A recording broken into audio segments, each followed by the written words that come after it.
সুপ্রভাত বন্ধুরা, আশা করি যে যেখানে আছো খুব ভালো আছো। আমি সরস্বতী, আমার ছোট্ট চ্যানেল সরস্বতী ডি ব্লগে সকলকে অনেক অনেক অভিনন্দন এবং ভালোবাসা। তো দেখো আমার ভাতটা হয়ে গেছে, এরপর আমি রান্না বসিয়ে দিয়েছি।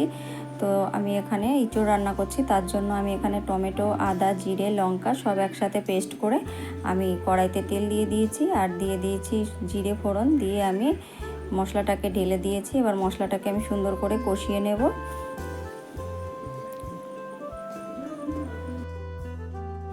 এরপর দেখো আমি লবণ হলুদ দিয়ে দিয়েছি, দিয়ে মশলাটাকে আমি সুন্দর করে কষিয়ে নেব। মশলাটা কাঁচা থাকলে কিন্তু ভালো লাগবে না এঁচোড়টা। আর চোখে দেখো আমার ধোয়া লাগছে, তার জন্য আমি মুখটাকে ঘুরিয়ে এদিক ওদিক, চোখ থেকে আমার জল চলে আসছে। আর ওখানে আমাদের একটা বাড়িতে কুকুর আছে, তা কুকুরটাকে চিকলি দিয়ে বেঁধে রেখে দিয়েছে, তো ও একটু কান্না করছিল। তাই আমি বলছিলাম মেয়েকে ছেড়ে দিতে, যে ওকে ছেড়ে দিতে বল, কারণ কি ও কান্না করছে। আর ওদিকে দেখো আমি এঁচোড়টাকে ঢেলে দিয়েছি।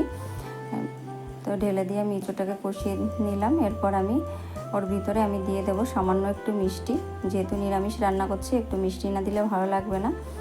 আর পেঞ্জি বারবার আসছে, ওখানে খেলা করছে, ওই তেল মশলা নিয়েও খেলা করবে, তার জন্য বারবার আসছে ওগুলো চাইতে আমার কাছে। তো এবার আমি এর ভিতরে দিয়ে দেব গুঁড়ো করে রাখা জিরে ধনের গুঁড়ো। যেহেতু আমি যখন মশলাটা কাঁচা মশলাটা করেছি তখন আমি জিরেটা দেইনি, তার জন্য একটু ভেজে রাখা জিরে ধনের গুঁড়োটা আমি দেবো।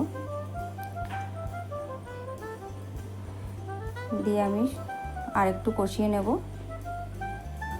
সুন্দর করে।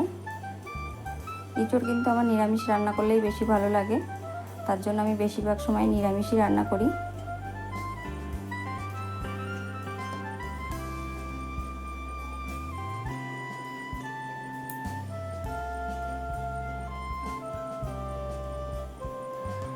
তো এই গরমে আমার প্রচণ্ড গরম লাগছিল, তার জন্য আমি একটু ঠান্ডা জল খেয়ে নিলাম।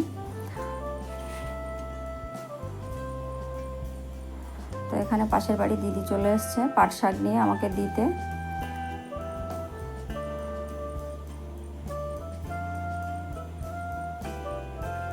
তো দিদির সাথে কথা বলতে বলতে আমি রান্না করছিলাম।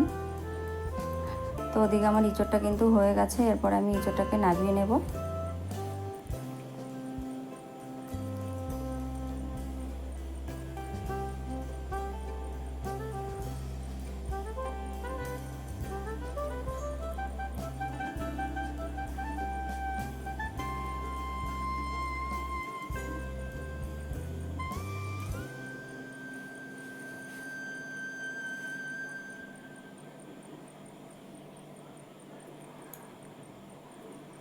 তো আমার রান্না হয়ে গেছে। আর এদিকে পেঞ্জি দেখো উঠানে বসে বসে রান্নাবাটি খেলা করছে।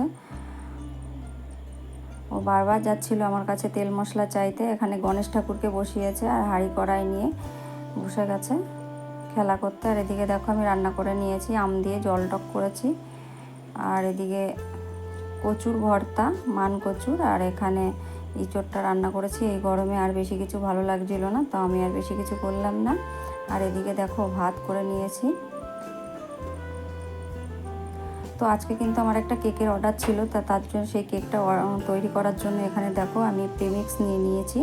আর এখানে দিয়ে দিলাম 2 কাপ জল, দিয়ে আমি কেকটার একটা ব্যাটার তৈরি করে নেব।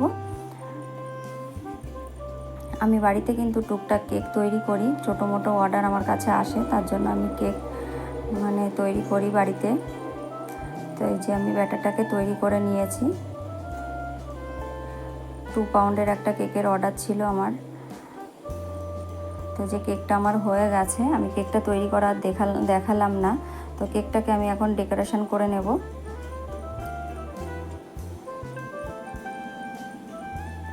চকলেট কেক ছিল, তো যে কেকটাকে আমি এখন ডেকোরেশন করে নিচ্ছি। ক্রিম দিয়ে উপরে একটু চকলেট সস দিয়ে দিলাম, ভিতরে চকলেট সিরাপ দিয়ে আমি ওটাকে একটু ভালো করে, এবার আমি একটা কেকের বেস দিয়ে দিয়েছি, দিয়ে একটু সুগার সিরাপ দিয়ে একটু সোক করে নিচ্ছি। তারপর আবার আমি ক্রিম দিয়ে দেব।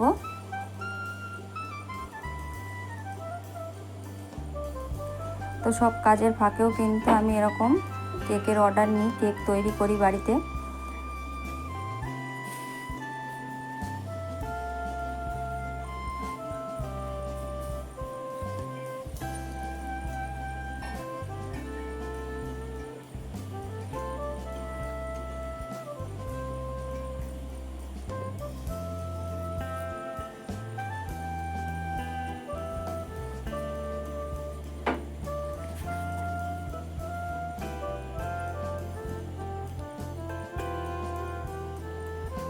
তো কেকটাতে আমি ভালো করে ক্রিমটা লাগিয়ে নিয়েছি, আবার একটু সুগার সিরাপ দিয়ে, যেহেতু কেকের 3টে লেয়ার হচ্ছে, তো 3টে লেয়ারেই আমি ক্রিম আর সুগার সিরাপ দিয়ে আমি ভালো করে একটু কোট করে নিচ্ছি।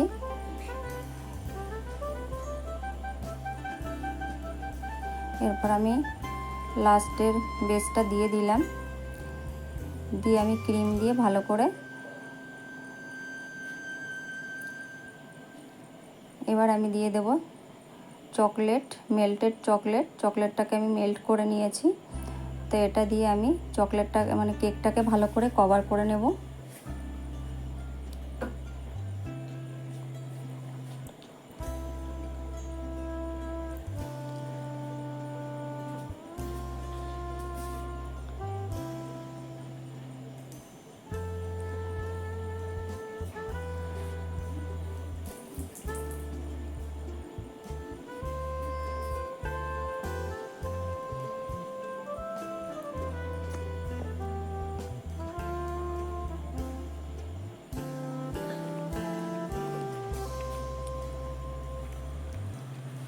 কেক তৈরি করার সময় কেকটাকে কিন্তু ক্রিমটা দিয়ে ফ্রিজে রেখে দিতে হবে আধা ঘন্টার জন্য, তারপরে কিন্তু চকলেটটাকে দিতে হবে, তা না হলে চকলেট যখন গরম থাকলে কিন্তু ক্রিমটা মেল্ট হয়ে যাবে। তো আমি আধা ঘন্টার জন্য ফ্রিজে রেখে দিয়েছিলাম, তারপরে কিন্তু আমি চকলেটটা দিয়ে কেকটাকে আমি কভার করে নিয়েছি। এরপর আমি সাইড থেকে একটা পাইপিং ব্যাগের ভিতর ক্রিম নিয়ে নিয়েছি, আর কোণের সাহায্যে আমি একটু ডিজাইন তৈরি করে নেব। তো এই দেখো আমার কেকটা অলরেডি হয়ে গেছে, এবার এটাকে আমি প্যাকিং করব। তো জন্মদিনে কিন্তু আমাদেরও নিমন্ত্রণ ছিল, আমরাও চলে গেছিলাম। তো কেকটা কাটাও দেখাবো তোমাদের, যে ভিতরে কেমন হয়েছে কেকটার। যার জন্মদিন ছিল, তো জন্মদিনে আমরা গেছিলাম, তো কেকটার কাটার সময় ছিলাম আমরা। তো দেখাবো কেকটা আসলে কেমন হয়েছে। তো আজকের ব্লগটা কিন্তু আমি এখানেই শেষ করছি। ভালো থেকো, সুস্থ থেকো, আর দেখা হবে পরবর্তী ব্লগে। আর ভিডিওটি ভালো লাগলে লাইক, কমেন্ট, শেয়ার করে দিও, আর চ্যানেলটিকে সাবস্ক্রাইব করে আমার পাশে থেকো। সকলে খুব ভালো থেকো। শুভরাত্রি, ধন্যবাদ।